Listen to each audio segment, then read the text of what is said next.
नमस्कार। आज से कुछ साल पहले तक तो ये माना जाता था कि किसी प्रदेश का राज्यपाल जो है वो केंद्र का प्रतिनिधि होता है, राष्ट्रपति का प्रतिनिधि होता है, केंद्र सरकार की बातों को लागू करवाने वाला होता है और आमतौर पे कभी भी आक्षेप नहीं करता। लेकिन इधर पिछले 4 सालों से एक सज्जन ऐसे हैं भारतीय राजनीति में जो लगातार ये काम कर रहे हैं और बड़ी अपनी मशक्कत से ये कर रहे हैं। जी हाँ, मैं बात कर रहा हूं मेघालय के राज्यपाल सतपाल मलिक साहब का। सतपाल मलिक साहब ने पिछले 4 सालों से जब से वो राज्यपाल बने हैं कुछ ना कुछ ऐसा जरूर कहा है जिससे विवाद होता रहा है और ये साफ लगता रहा है कि केंद्र से उनकी बन नहीं रही है। केंद्र से बनने का मतलब ये होता है, वैसे तो वो गृह मंत्री के अधीन होता है राज्यपाल, एक तरीके से गृह मंत्रालय उनको नियुक्त करता है, केंद्र राष्ट्रपति के बिहाफ पे होता है और केंद्र सरकार की नीतियों को लागू कराने में सहयोग करता है कि राज्य सरकार के साथ में। वैसे तो आप कह सकते हैं कि राज्यपाल का पद बड़ा एक ऑर्नामेंटल पद होता है, लेकिन महामहिम जो भी करते हैं वो आमतौर पे राज्य सरकार की संस्तुति पर करते हैं और फिर वो आगे बढ़ाते हैं। लेकिन सतपाल मलिक साहब को ये सब मंजूर नहीं है। 75 वर्षीय सतपाल मलिक साहब राजनीति में बहुत पुराने खिलाड़ी रहे हैं और 51 साल का लगभग, थोड़ा सा कम मान लीजिए आप उसको, क्योंकि 74 से उनका राजनीतिक जीवन शुरू हुआ है। तो 45, 46, 47 साल आप जो भी मानना चाहें वो आप मान सकते हैं। लेकिन उन्होंने अपने राज्यपाल पद के दौरान जो जो बातें कही हैं वो अपने आप में अलग हैं, अनोखी हैं। उन्होंने कहा कि प्रधानमंत्री घमंडी है और जब वो किसानों के मामले में किसान नियम वापस जब हो गए उसके बाद वो प्रधानमंत्री से मिलने गए तो 5 ही मिनट में उनसे प्रधानमंत्री की लड़ाई हो गई और वो बहुत घमंड में थे। जब उन्होंने प्रधानमंत्री से कहा कि हमारे 500 लोग मर गए, हमारे मतलब किसानों के 500 लोग मर गए, तो प्रधानमंत्री ने कहा मेरे लिए मरे हैं क्या? तो मैंने उनसे कहा नहीं, आप ही के लिए तो मरे थे जो आप राजा बने हुए हो। मेरा झगड़ा हो गया, उन्होंने कहा, और फिर प्रधानमंत्री ने कहा कि आप अमित शाह से मिल लो और मैं अमित शाह से मिला। ये सब बातें हरियाणा के चरखी दाकरी स्थित जो स्वामी दयाल धाम पर आयोजित कार्यक्रम में उन्होंने कहा। और उन्होंने कहा कि इस आंदोलन एमएसपी वाला काम जो है, अमली जामा पहचाने का काम जो है, पूरी ईमानदारी से किया जाना चाहिए। और अगर सरकार सोच रही है कि आंदोलन खत्म हो गया है तो ये गलत है। आंदोलन खत्म नहीं हुआ बल्कि स्थगित हुआ है और किसानों की जाती हुई तो आंदोलन फिर से शुरू हो जाएगा। प्रधानमंत्री ने जो उनसे कहा कि इससे ज्यादा, उनका ये भी मानना था, उन्होंने जो बताया पत्रकारों को कि इससे ज्यादा किसानों को के लिए कोई गुंजाइश नहीं है। फिर भी सतपाल मलिक ने कहा कि उन्होंने चौधरी चरण सिंह के साथ अपने आका, अपने जो पुराने नेता हैं, जो पुराने, जिसके साथ उन्होंने विधानसभा में प्रवेश किया था, वो बात दूसरी कि वो कभी एक काका के साथ नहीं रहे। तो उन्होंने कहा कि चौधरी चरण सिंह के साथ राजनीति के हर हाल में वो किसानों के साथ हैं, इसके लिए चाहे उन्हें कोई भी पद छोड़ना पड़ जाए। ये बात भी सही है कि सतपाल मलिक लंबे समय से किसानों को लेकर के, शांतिपूर्ण समाधान को लेकर के पक्ष में थे। वे लगातार बात करने के लिए दबाव भी डाल रहे थे और उन्होंने किसान नेताओं से भी बातचीत की थी।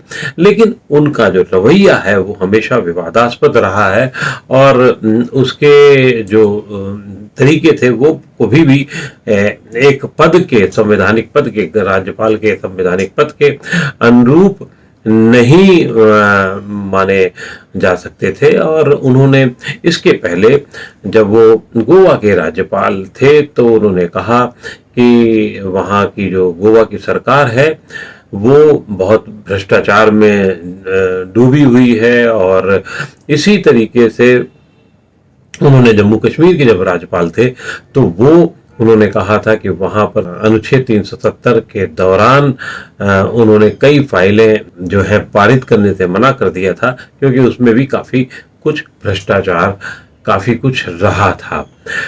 उस भ्रष्टाचार को लेकर के और इसके अलावा जम्मू कश्मीर में उन्होंने कई संघ नेताओं पर भी आरोप लगाए थे कि 200 करोड़ का उन्होंने घोटाला किया था, और भी आरोप लगाते रहे हैं। और तो और आरोपों में उन्होंने, जहां सबसे पहला जो राज्यपाल का पद था उनके पास में बिहार का, वहां जब नीतीश कुमार की सरकार थी और वो सेक्स स्कैंडल के मामले में फंसी हुई थी, तो उस पर भी उन्हें बहुत उन्होंने कड़ी कड़ी बातें कही थी, खरी खरी बातें करी थी। और वो खरी बातें कहने के बाद में, क्योंकि उस समय शायद मतलब क्योंकि उनको हटाना मजबूरी हो गया था, क्योंकि वो नीतीश कुमार को काफी नुकसान पहुंचा रहे थे, तो लेकिन उनको एक प्राइज पोस्टिंग दी गई थी जम्मू कश्मीर की। और जम्मू कश्मीर के इतिहास में, क्या 50 साल के इतिहास में पहली बार किसी एक राजनेता को लेफ्टिनेंट गवर्नर के पद पर रखा गया था, और उम्मीद की जा रही थी कि कुछ सहायता करेंगे। लेकिन वहां पर भी जिस तरीके से उन्होंने बातचीत अपने बयान दिए, उससे उन्हें वहां से हटाया गया। ये एक आश्चर्यजनक बात रही है कि ये अकेले ऐसे राज्यपाल हैं जो 4 साल, अभी 4 साल हुए हैं उनके, बल्कि 5वां साल शुरू हो गया, और सितंबर 22 तक उनका रिटायरमेंट भी ड्यू है, जो होना ही लगभग माना जा रहा है, जिस तरीके की बातचीत की है उन्होंने। तो उनका कार्यकाल हमेशा विवादास्पद रहा है, और उसके पूर्व में भी किसानों को लेकर के जो उन्होंने बातचीत की थी, उसमें भी उन्होंने किसान बिल को लेकर के तो यहाँ तक कह दिया था कि 2022 में भाजपा की हार होगी अगर यही हाल रहा, और ये तक धमकी दे दी थी कि कोई भी विधायक, कोई भी भारतीय जनता पार्टी का कार्यकर्ता बागपत, मुजफ्फरपुर, मेरठ, शामली में नहीं आ सकता। ये धमकी के तौर पर कहा था, और ये भी कहा था उन्होंने यूपी, पंजाब, मणिपुर में इसकी कीमत चुकानी पड़ेगी। एक राज्यपाल अगर इस तरीके के बयान देता है तो निश्चित रूप से वो बहुत, जिससे सरकार की किरकिरी, केंद्र सरकार की किरकिरी तो होती ही होती है, लेकिन उस पर भी सवाल उठाए जाते रहे हैं। जहां तक सवाल सतपाल मलिक का है, तो सतपाल मलिक ये क्यों कर रहे हैं, ये एक आपके लिए एक रोचक दिमाग में सवाल हो सकता है। दरअसल सतपाल मलिक का जो इतिहास रहा है वो कोई बहुत स्थायित्व भरा नहीं रहा है। उन्होंने अपने कार्यकाल के दौरान कई आका बदले हैं, और अगर आप पार्टियों के तौर पर जाना चाहेंगे तो उन्होंने कोई भी, शायद उस दौर से, यानी कि जब 74 में वो मेरठ विश्वविद्यालय की राजनीति किया करते थे, वहां से अगर हम बातचीत शुरू करेंगे तो वो उसके बाद 74 में विधायक बने, और विधायक चरण सिंह की कृपा से बने। चरण सिंह ने उनको बनवाया था भारतीय क्रांति दल से। फिर उसके कुछ ही दिन बाद वो इंडियन नेशनल कांग्रेस में आ गए थे, कांग्रेस में आए, और कांग्रेस में उनको बहुत अच्छा पद दिया गया, राज्यसभा दी गई।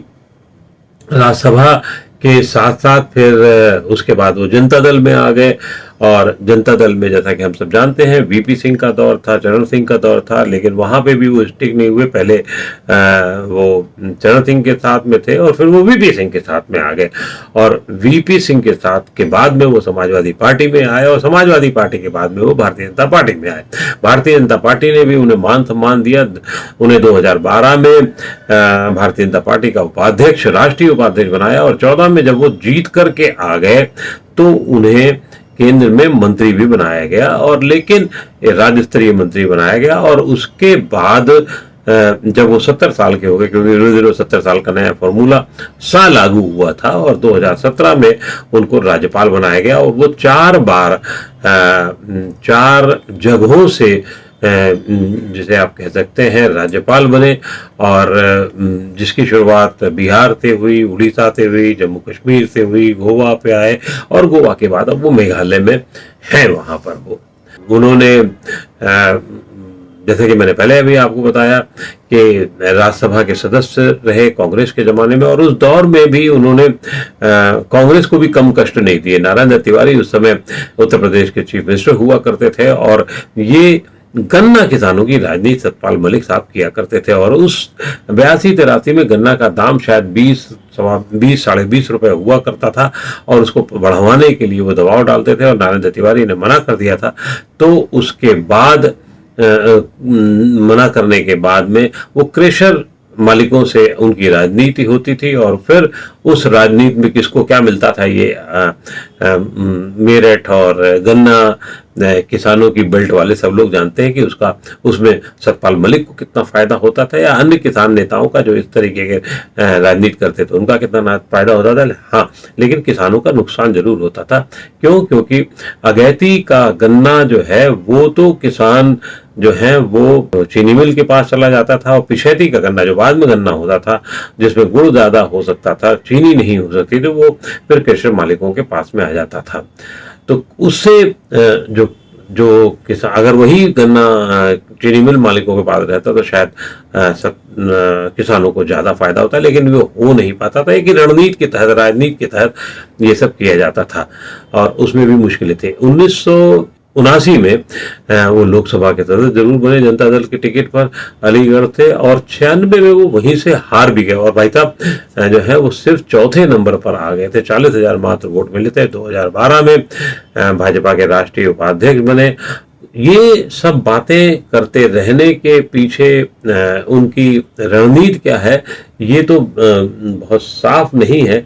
ना ही कोई ऐसा है कि अब उनको ये साफ लगता है कि अब उनका राजनीतिक भविष्य खत्म हो गया है, क्योंकि ये जब कार्यकाल खत्म होगा इनका सितंबर अक्टूबर में, तो उसके बाद तो कोई संभावना बचती नहीं है। लेकिन उनकी गतिविधियों से वो उन लोगों में से शामिल माने जाते रहे राजनीतिक रूप में, जब भी थे तब और अभी भी, कि अपना फायदा हो ना हो, दूसरे का नुकसान करने में उनको बड़ा आनंद मिलता रहा है। ये एक उनके जो सहयोगी हैं, जो वो इसको बड़े चटकारे लेकर के इस बात को कहते रहे हैं। भारतीय जनता पार्टी के साथ दिक्कत यह है कि उनको हटाया नहीं जा सकता, और वो टालने की मुद्रा में इनको है लगातार। राज्यपाल हैं तो इसलिए वो धीरे धीरे पहले बड़े राज्य, फिर एक बड़ी और जिम्मेदारी के साथ, और फिर धीरे धीरे उन्हें छोटे राज्यों में भेजा जाता रहा, लेकिन उनको हटा करके उनको वो शहीद करने की मुद्रा में नहीं रखना चाहती है। और भारतीय जनता पार्टी शायद इसी